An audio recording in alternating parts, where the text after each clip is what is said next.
Welcome to an interview session with Barrister Olusegun Ilori, hosted by African Peace Organization. My name is Udofia Afia. The aim of this interview is to talk about energy and technology development in Nigeria and Africa widely. Please, could you kindly tell us about yourself based on, for people who are viewing or happen to see this video, could you tell us a little about yourself so we know you more? I'm Olusegun Ilori, a lawyer and the managing director of First Otakikpo Midstream Limited. I'm also a director of Green Energy International Limited, an ERP company that is the operator of Otakikpo Marginal Field. We used to call it Marginal Field, but it's now Otakikpo Field in PML 11 in Rivers State. So the first Otakikpo Midstream Limited, shortly FOML, is LPG extraction plant of that same field, the midstream entity of the joint venture that is running the Otakikpo field. I hope that's clear enough. Yes, Thank you very much.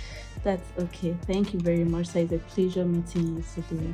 So my first question would be, looking at the population of Nigeria, 90% of the citizens do not have access to green energy. So how can we bridge that? Based on one of the statistics you have given, and that has been related to development. There's been a correlation between development and energy. You will go and, if you check, the companies that have their low percentage of the population enjoy energy are also the poorest. Energy is life. I mean,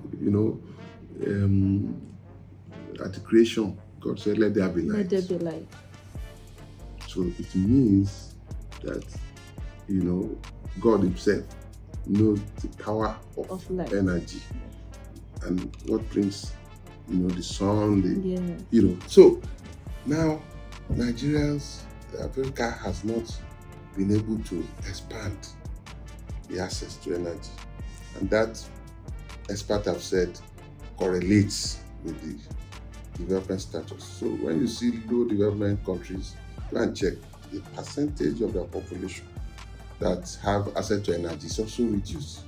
So it means that for countries to really engineer development, they must increase access to power, to energy. So for Africa to, so the important thing that any country should do to engender development is to increase their energy access to their population and then infrastructure. And so when you encapsulate that into the spectrum, you see that energy is key to success in development. And that's the challenge we face. I mean, in Nigeria now, people are still relying on firewood, people are still relying even for their cooking, which is also energy. People, power shortage every time. I mean, look at the population of Nigeria, almost 200 million people, still depending on 7 megawatts of power. So you can see that is because if Nigeria had access to power, you can see the number of people who have been engaged in, all those small-scale industries, pepper seller, pepper grinders, who have to. So the economy, the purchasing power of people will have increased if they have, power. For cancer to use power, people are grinding pepper, people are, hairdressing salons, barbing salons, you can see why you go to rural areas now. The number of Chinese power outlets, power products, we're using solar, because people just have to use power. So And you can see how much economy, the level of economic development of China. They have invaded all that. If you go to rural areas now, energy torchlight, energy, power, solar this, solar that. They are the ones developing it. So it means, and there is a high consumption of those things because people now can't have access to power. So you linking my next question to what you just said. Yes. You said that for us to grow, like for us to access this, we have to develop our country. We have to grow and develop. Yes. But Nigeria and Africa as a whole is blessed with so many natural resources. Yes. But yet we are like the poorest. Like we still don't have access to these things, despite our riches and natural resources. Why? So that is the paradox of that all of us, including young people, even people of our age, we are also now losing hope that are we still going to get, this thing? Because that's the power of leadership that I've seen. There's no focus.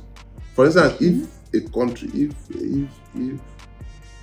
a regime, for instance, say, look, let me devote all my energy on how to generate energy to develop the country. You will see the quantum leap in development. So there must be a focus. That's what we must preach in our countries, in Africa.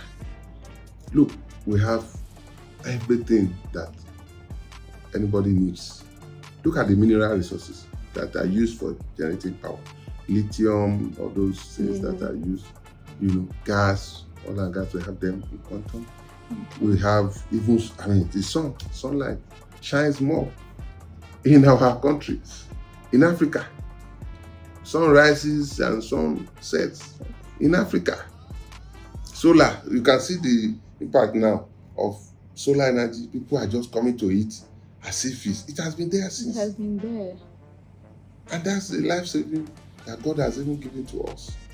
So for us to develop, we must encourage our government institutions in all Africa to devote their energy. If they can take their budgets and say, look, I want to see a president of an African country who says, look, okay, my focus is I want power, energy.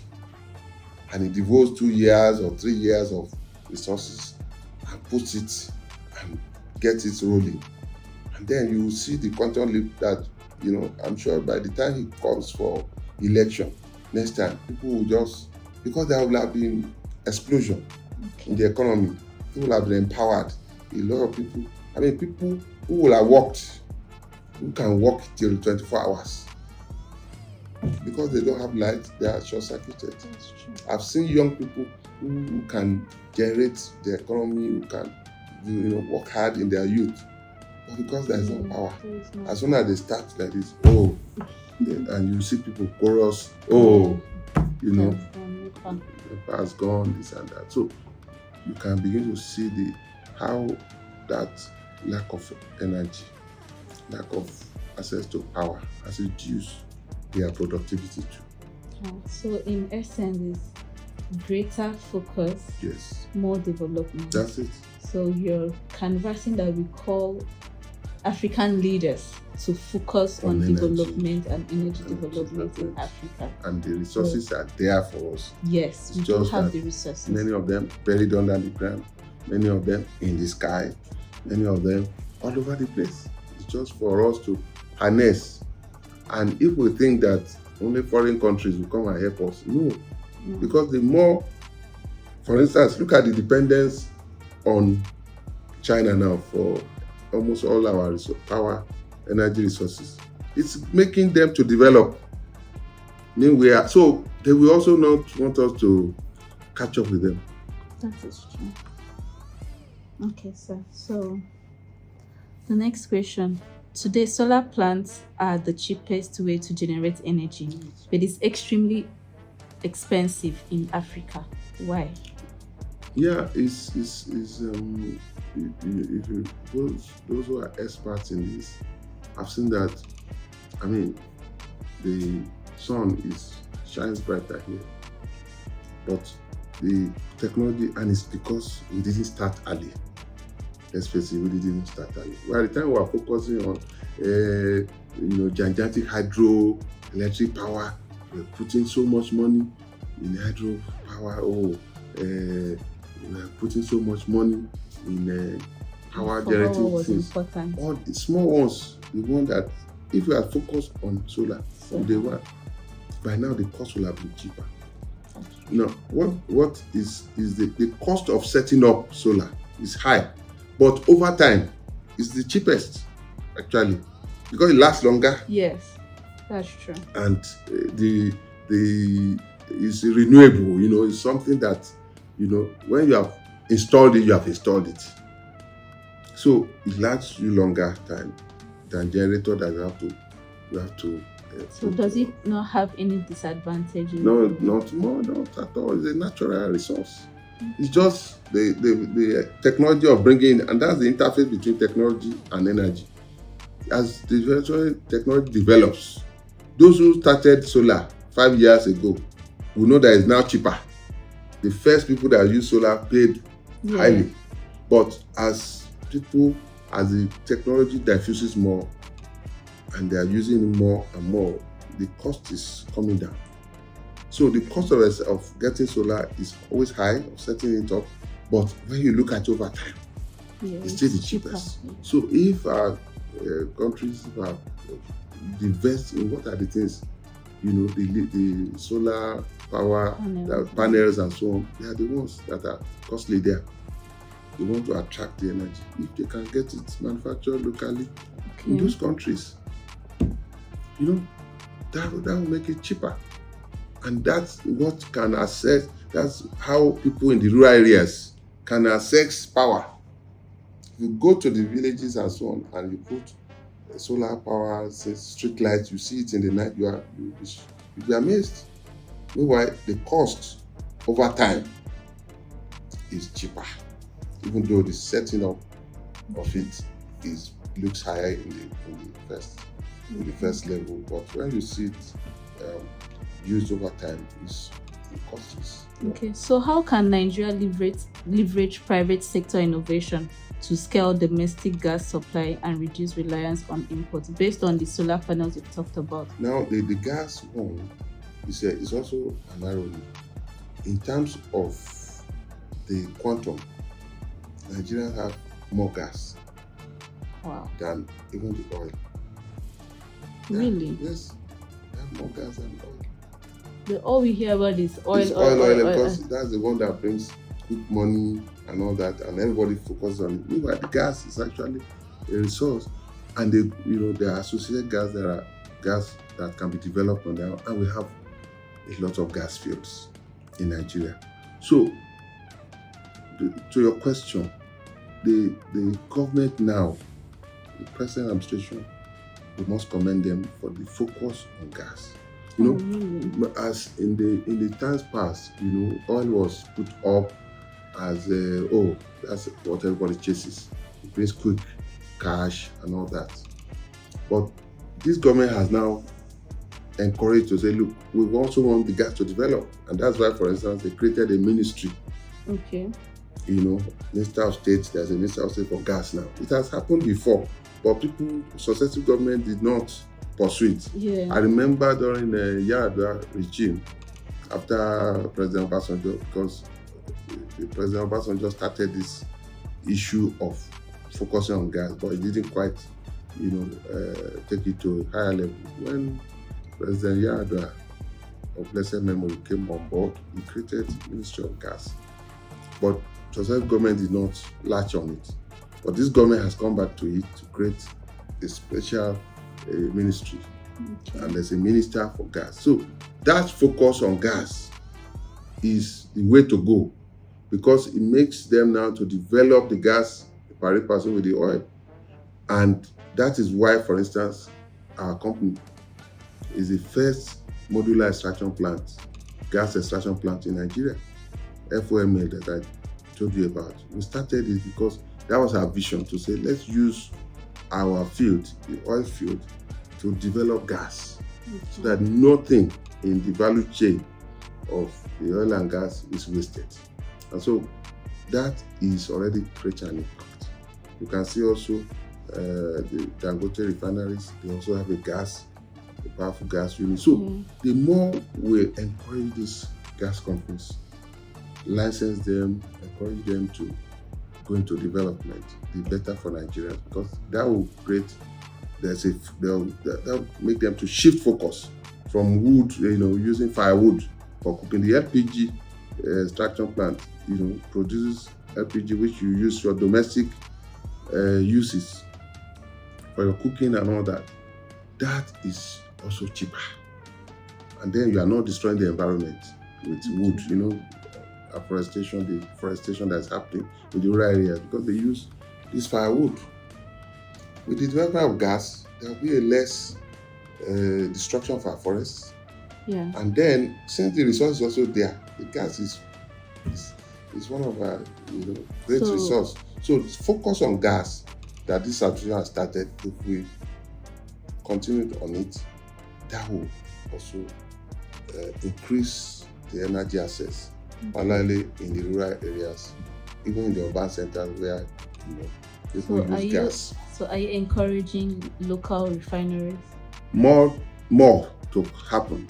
We should empower many more companies like ours. We started, it's a small scale, if you like.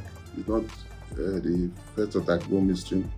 Well, our capacity is like 60 tons per day of LPG. So if you have many companies already in Niger Delta area doing that, one, we are reducing gas flaring. The gas is flared.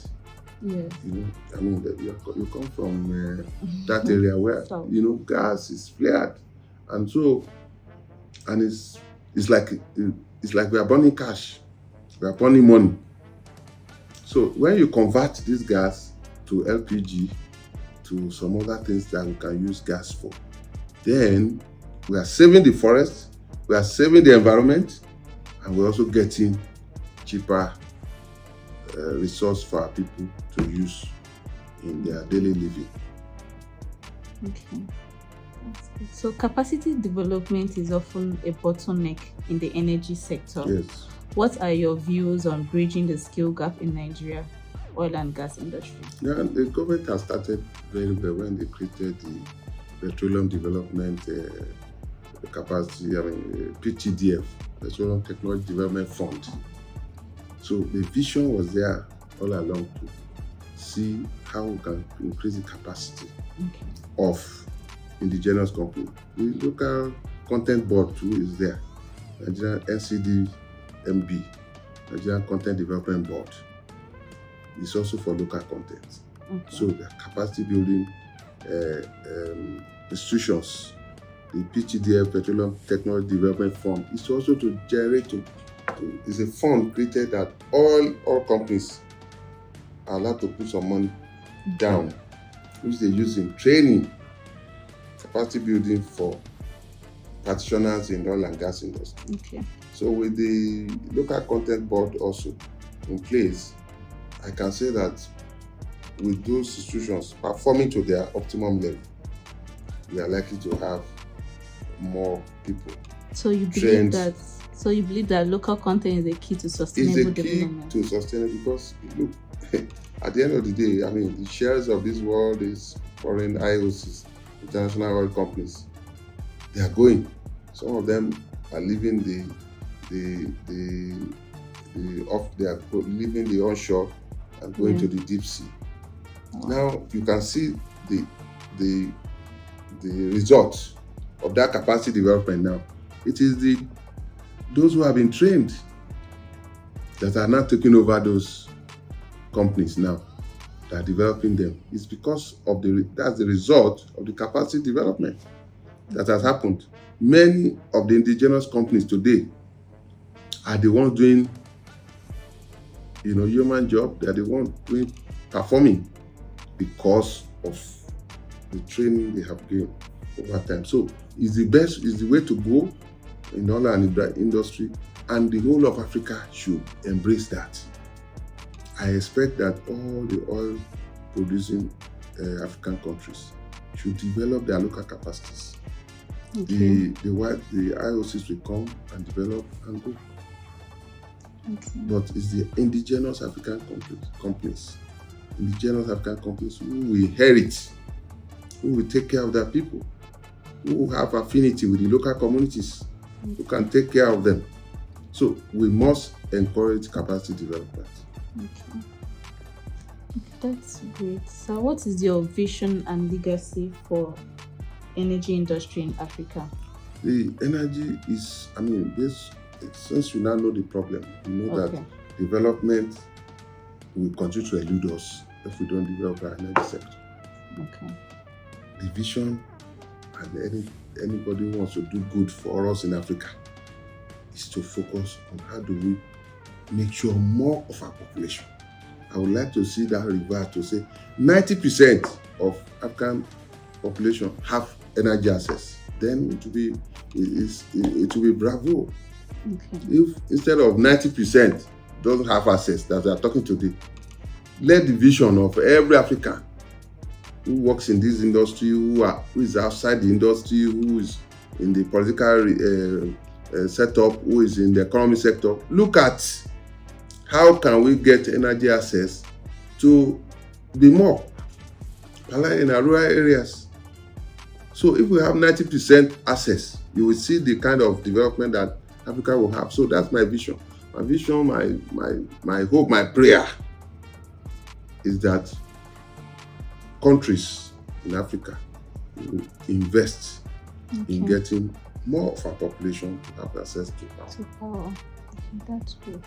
So how critical is multifunctional team collaboration in successfully executing large-scale energy infrastructure like the Otakikpo field? Yeah, in fact, Otakikpo marginal field has benefited from that, from a multifunctional approach. What do you mean by multifunctional? That you have chemical engineers, you have civil, everybody putting hands together. Like a teamwork.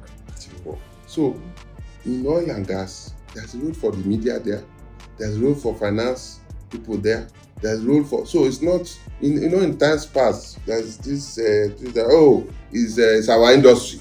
Only those who read petroleum engineering will think that you have no role for administrators. Oh, you don't have role for finance people. Oh no, it's our industry. It's no longer the same. There's a multifunctional development. So as you are seeing people, economists are building models, finance people are building models for financing oil and gas.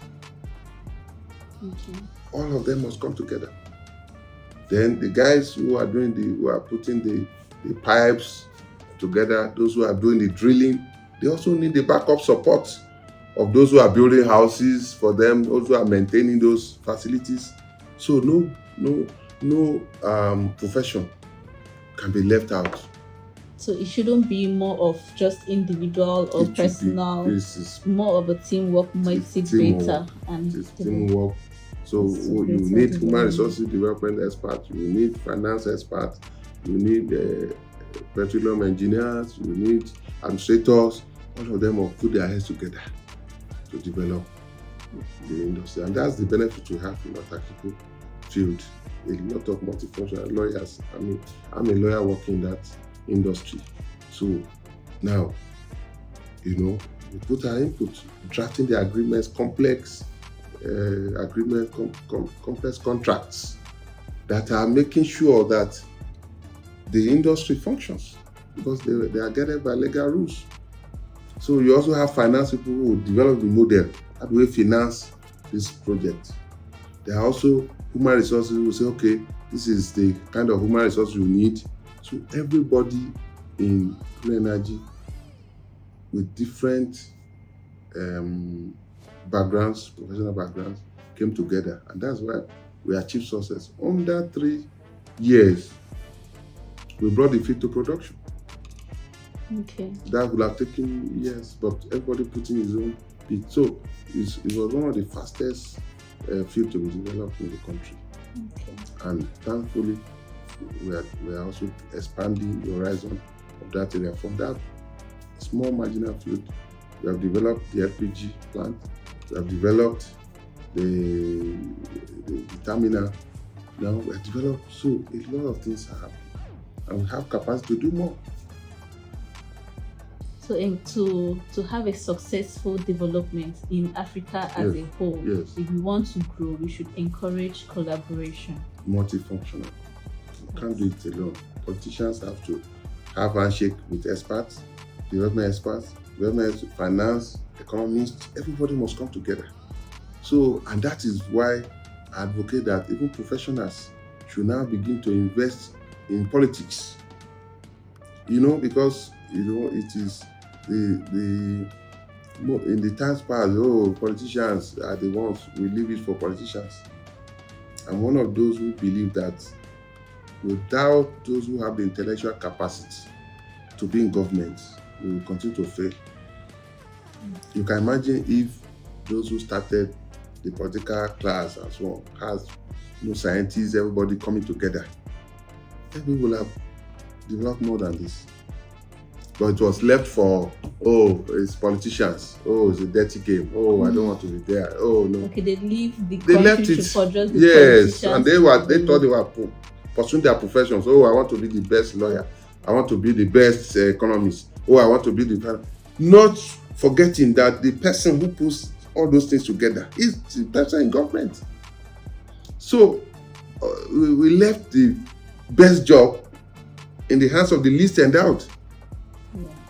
The best job is how to put resources together, right? Yes. To develop. Yes. Now, when you now put it in the hand of the people who just think that politics to go there, go to the House of Assembly or go to the government house and just But now, if you see professionals coming into government, they will criticize themselves in the room. They will, So, gone are the days where you think politicians are just for those who went to the, in some African countries, they left the governance for those who went to do guerrilla warfare, who went to fight in the bush to chase colonialists, and then left them. So those who came with their own perception, narrow mind of development. And the professional were like, I'll be the best lawyer in town. I'll be the best economist. I'll go. Some of them even Nobel laureates. But they left their government to be, people of who just barely had education and so on. And then you can see development. So those people just had a narrow view of governance. But now professionals, that's why the multifunctional approach to governance is the best way to do. So which means a country's development should not be left just for the politicians. For the people who tag themselves politicians. Because there are also professionals should equally everybody should come into that to faction out development for their people. At the end of the day, your best to be a best economist in Nigeria, you will need government who put scholarship where it should be put. If for instance, so if you are not there, just say, we are in academics. We are in the universities. And then you are just walking your way. The person, whether it's a school scout dropout or whether it's a retired somebody who is government, may not have your vision.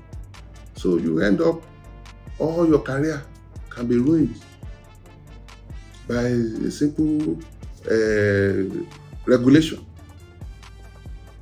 The laws that are made. Yeah. So why, if I'm to suggest today, they should have a percentage left for professionals in the National Assembly, bankers, let everybody be there, so that when we are fashioning policies, we know that these are policies that will impact on the lives of people. That's true. That's the way to do it in Africa. So if you leave it to guerrilla warfare, those who fought a liberation war, and those who did this, those are the people who should be in government, we are making a mistake. Let everybody, professional, multifunctional approach to development should also be inside the political class. So that the political class must mirror also the collection of people, of professions, of people. And I can tell you the quality of our legislations are getting better with more professionals getting into government. The quality of our legislation, quality of our policies are getting better. You see public hearing. I've been to public hearings in National Assembly before. Nobody goes to public hearing. When the law has now come into place, you now discover that, oh, why are we having so many amendments, legal amendments every year? Look at our Electoral Act. Every time we are looking for how to amend it, because people did not just sit down and look at it through and through. So everybody folded their arms. When the Electoral Act came, the loopholes are the things that people are using. So that's where we are. So for development to happen in Africa, and more important in our own country, professionals should put their eyes to governance. Let's not leave it out and say, oh, so politics is dirty. I've also been part of it before, and I went to governance. I went to politics just to play my role, even though the environment is caustic, the environment is not conducive for people who can do a rat race, something who cannot, sometimes it's at the detriment of your life. But if people are there, why not all of us? Let all of us put our eyes there. Thank you. Thank you very much, sir. So please, do you have any other last words you can have? For FOML, First Otakikpo Midstream Limited, we are blazing the trail. We are the first midstream LPG extraction plant in Nigeria, and we are producing also condensate, and we are having impact because we have increased the output of locally produced gas. I know that you are talking about importation. People who are just importing gas for our people. But the more, the merrier. If more people join us, want to see first, second, we want to see more LPG plants so that we can reduce the imports. The imports and prices because the natural resource actually is taken from here, and they go and refine it and they bring it back to us. So it doesn't make sense. So we need to devote our energy to getting the local industries to focus on gas. And that's why, for instance, the crude oil too. Now, refineries, you can see there's a competition going on in the refineries. So prices are dropping because more people are coming to it. So there are more people, we need to license more refineries.